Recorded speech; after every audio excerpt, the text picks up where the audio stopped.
മൗനരാഗം ഭാഗം 1. ഇത് മഹിയുടെയും അവൻ്റെ ഊമക്കുയിലിൻ്റെയും ഒരു ചെറിയ പ്രണയകഥ. ഇരുട്ടിനെ കീറിമുറിക്കുന്ന ആ നിശബ്ദതയിൽ അവളുടെ തേങ്ങലുകൾ മാത്രം മുഴങ്ങിക്കേട്ടു. തൻ്റെ അടുത്തേക്ക് വരുന്ന കാലൊച്ചയുടെ ശബ്ദത്തിൽ അവൾ ഭയന്ന് വിറച്ചു. അവൾ തൻ്റെ വാ കൈകൊണ്ട് പൊത്തിപ്പിടിച്ചു അവളുടെ തേങ്ങൽ അടക്കി നിർത്തി. ഛേ, ആ പുന്നാര മോള് രക്ഷപ്പെട്ടു എന്നാ തോന്നുന്നേ. അവൾ നമ്മുടെ കയ്യിൽ നിന്ന് രക്ഷപ്പെട്ടാൽ പിന്നെ നമ്മൾ പ്ലാൻ ചെയ്തതൊന്നും നടക്കാൻ പോണില്ല. ആരൊക്കെയോ പരസ്പരം സംസാരിക്കുന്ന ശബ്ദം അവൾ കേൾക്കുന്നുണ്ടായിരുന്നു. ആ കാലൊച്ചകൾ അകന്നു പോകുന്നതും അവർ വന്ന വാഹനം മടങ്ങിപ്പോകുന്ന ശബ്ദവും കേട്ട് അവൾ ആശ്വാസത്തോടെ വാ മൂടിയിരുന്ന കൈ എടുത്തുമാറ്റി ശ്വാസം വിട്ടു. അവൾ ആ കാട്ടിൽ നിന്നും പതിയെ എഴുന്നേറ്റ് നിന്നു. അവൾക്ക് ശരീരം നന്നായി വേദനിക്കുന്നത് പോലെ തോന്നി. കവിളിൽ അടികൊണ്ട പാടിലേക്ക് അവൾ കൈ ചേർത്ത് വെച്ചു. അവളുടെ കണ്ണുകൾ വീണ്ടും നിറഞ്ഞു വന്നു. തനിക്ക് താങ്ങായും തണലായും എന്നും കൂടെ ഉണ്ടായിരുന്ന തൻ്റെ അച്ഛനും അമ്മയും ഇന്ന് തൻ്റെ സംരക്ഷണത്തിനില്ല. കൊന്നുകളഞ്ഞില്ലേ എല്ലാവരും കൂടെ അവരെ. എന്നെ അനാഥയാക്കിയില്ലേ. ആ ഊമപ്പെണ്ണ് മനസ്സിൽ ഓരോന്ന് പറഞ്ഞ് കരഞ്ഞുകൊണ്ടിരുന്നു. തൻ്റെ അച്ഛനെയും അമ്മയെയും വിളിച്ച് കരയാൻ പോലും കഴിയാത്ത അവളുടെ അവസ്ഥയിൽ അവൾക്ക് വേദന തോന്നി. ഒഴുകിയിറങ്ങുന്ന കണ്ണുനീരിനെ പുറം കൈയാൽ തുടച്ച് അവൾ മുന്നോട്ട് നടന്നു. ഒരു മഞ്ഞ നിറത്തിലുള്ള ധാവണിയാണ് അവളുടെ വേഷം. 20 വയസ്സോളം പ്രായമുള്ള വെളുത്തു സുന്ദരിയായ ഒരു പെൺകുട്ടി. നല്ല ഭംഗിയുള്ള വിടർന്ന പൂച്ചക്കണ്ണുകളാണ് അവൾക്ക്. ചുവന്ന കുഞ്ഞു ചുണ്ടുകൾ, ഇടുപ്പിനെ മറച്ചു കിടക്കുന്ന ഇടതൂർന്ന നല്ല ഭംഗിയുള്ള ചുരുണ്ട മുടി. അവൾ ധ്വനി. ചുറ്റും ഭയത്താൽ നോക്കിക്കൊണ്ട് അവൾ മുന്നോട്ട് നടന്നു. അവളുടെ നിറയെ മുത്തുകളുള്ള കൊലുസിൻ്റെ ശബ്ദം അവിടെ കൂടുതൽ ശബ്ദത്തിൽ കേൾക്കാൻ തുടങ്ങി. പുറകിൽ ആരുടെയോ കാൽപെരുമാറ്റം കേൾക്കുന്നതുപോലെ അവൾക്ക് തോന്നി. അവൾ പേടിയോടെ തിരിഞ്ഞു നോക്കി. പക്ഷേ ആരെയും കണ്ടില്ല.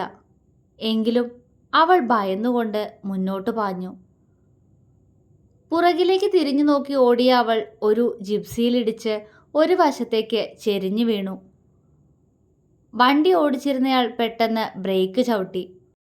അളിയ, ഏതൊരു പെണ്ണാണെന്ന് തോന്നടാ. കാഞ്ഞുപോയി കാണോ? ജിപ്സിയുടെ കോ ഡ്രൈവിംഗ് സീറ്റിലിരുന്നവൻ വണ്ടി ഓടിക്കുന്നവനോട് ചോദിച്ചു. ഇറങ്ങി നോക്കടാ പുല്ലേ, അവൻ്റെ ഒരു എളുപ്പവഴിയിലൂടെയുള്ളൊരു പോക്ക്. ഇപ്പം നിനക്ക് തൃപ്തിയായില്ലേ? അവൻ ദേഷ്യത്തോടെയും പുച്ഛത്തോടെയും മറ്റവനോട് പറഞ്ഞു. അവൻ്റെ നാവ് കുഴയുന്നുണ്ടായിരുന്നു.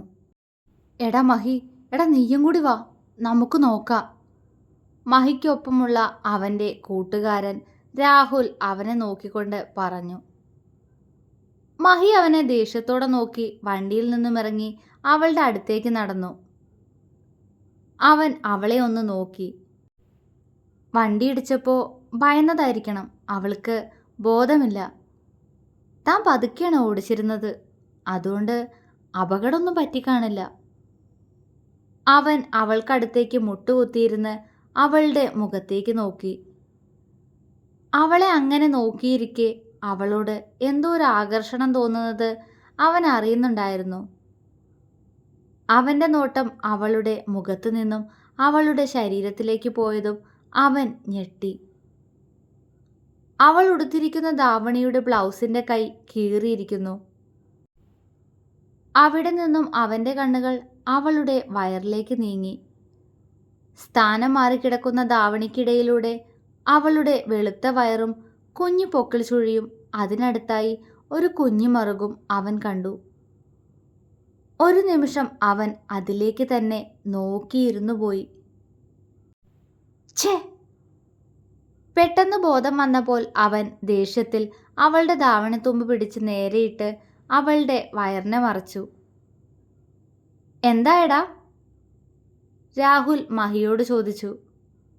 മഹി അവനെ പല്ലിറുമി നോക്കി. അതിന് രാഹുൽ അവനെ നോക്കി ഒന്ന് ഇളിച്ചു കൊടുത്തു. എടാ രാഹുലേ, ഇവൾക്ക് കുഴപ്പമൊന്നുമില്ല, വണ്ടി ചെറുതായെന്ന് തട്ടിയിട്ടേ ഉള്ളൂ. ബോധം വരുമ്പോൾ അവളെ എണീറ്റ് പൊക്കോളും. മഹി കൂസലില്ലാതെ പറഞ്ഞുകൊണ്ട് വണ്ടിക്കടുത്തേക്ക് തിരിഞ്ഞു. മഹി, നീ എന്താ ഈ പറയുന്നേ? ഇതൊരു പെൺകുട്ടിയല്ലേ? നിനക്ക് പെൺകുട്ടികളെ വെറുപ്പാണെന്ന് വെച്ച് ആ വെറുപ്പ് ഇങ്ങനെ ഒരു സാഹചര്യത്തിലല്ല കാണിക്കേണ്ടത്. രാഹുൽ ദേഷ്യത്തോടെ പറഞ്ഞു. ഓ, പറയുന്ന കേട്ടാ തോന്നും നിന്റെ സ്വന്തം പെങ്ങളാണെന്ന്. മഹി പുച്ഛിച്ചു. നീ എന്തൊക്കെ പറഞ്ഞാലും മഹി, ഞാൻ ഈ കുട്ടിയെ ഹോസ്പിറ്റലിൽ കൊണ്ടുപോവുക ചെയ്യും. നിനക്ക് പറ്റുമെങ്കിൽ നിന്റെ വണ്ടിയിൽ ഞങ്ങളെ കയറ്റ്, അല്ലെങ്കിൽ ഞങ്ങൾ വേറെ എങ്ങനെയെങ്കിലും പൊക്കോളാം. എനിക്കും ഈ പ്രായത്തിലൊരു അനിയത്തി കൊച്ചുള്ളതാ. രാഹുൽ ദേഷ്യത്തിൽ പറഞ്ഞു. പുല്ല്. മഹി ദേഷ്യത്തോടെ പറഞ്ഞ് വണ്ടിയുടെ ബോണറ്റിൽ ആഞ്ഞടിച്ച് ഡ്രൈവിംഗ് സീറ്റിലേക്ക് കയറി രാഹുലിനെ നോക്കി. രാഹുൽ അപ്പോൾ തന്നെ അവൾക്ക് നേരെ തിരിഞ്ഞ് അവളെ എടുക്കാനായി കുനിഞ്ഞു. വേണ്ട, ഞാനെടുക്കാം.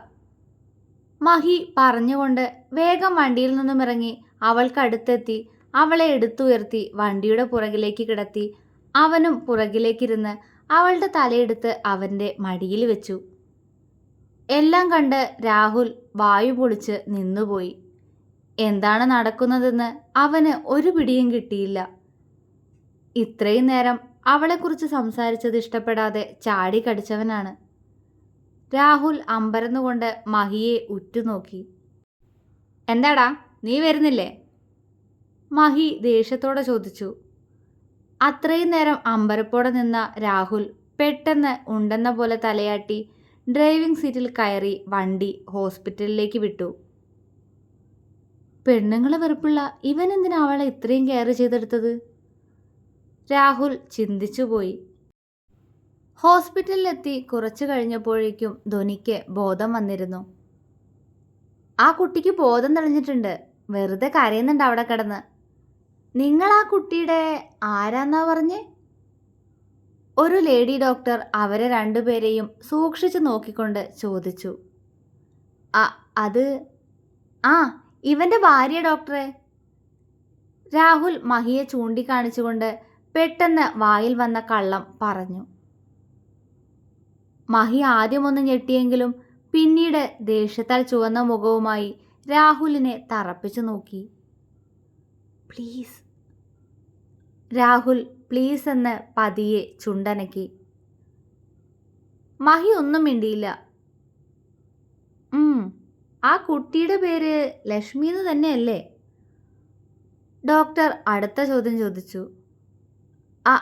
അതേലോ ഡോക്ടറെ, എന്താ? രാഹുൽ ചോദിച്ചു. അല്ല, ഞാൻ ആ കുട്ടിയെ ലക്ഷ്മി എന്ന് വിളിച്ചപ്പോൾ ആ കുട്ടി അത് ആരാണെന്ന് അറിയാത്ത പോലെ എന്നെ നോക്കുന്നുണ്ടായിരുന്നു, അതുകൊണ്ട് ചോദിച്ചതാ. ഡോക്ടർ പുഞ്ചിരിച്ചു. ആ കുട്ടിക്ക് കുഴപ്പമൊന്നുമില്ല, പെട്ടെന്ന് വണ്ടി തട്ടിയപ്പോൾ ഭയന്നതാ. പിന്നെ ഭാര്യയാണെന്ന് കരുതി ആ കുട്ടി ഇങ്ങനെ അടിക്കരുതടോ. അതിനെ കണ്ടിട്ട് ഒരു പാവം കുട്ടിയെപ്പോലുണ്ട്. കേസ് കൊടുക്കേണ്ട വകുപ്പാ. ആ കുട്ടിയോട് ചോദിച്ചപ്പോൾ വേണ്ടാന്ന പോലെ തല കുലുക്കുന്നുണ്ടായിരുന്നു, അതുകൊണ്ട് മാത്രം ഞാനൊന്നിനും മുതിരുന്നില്ല. ഡോക്ടർ മഹിയെ നോക്കി കനപ്പിച്ചു പറഞ്ഞു. അതിന് രാഹുലും മഹിയും തലയാട്ടി. അവളെ ആരോ ഉപദ്രവിച്ചിട്ടുണ്ട്.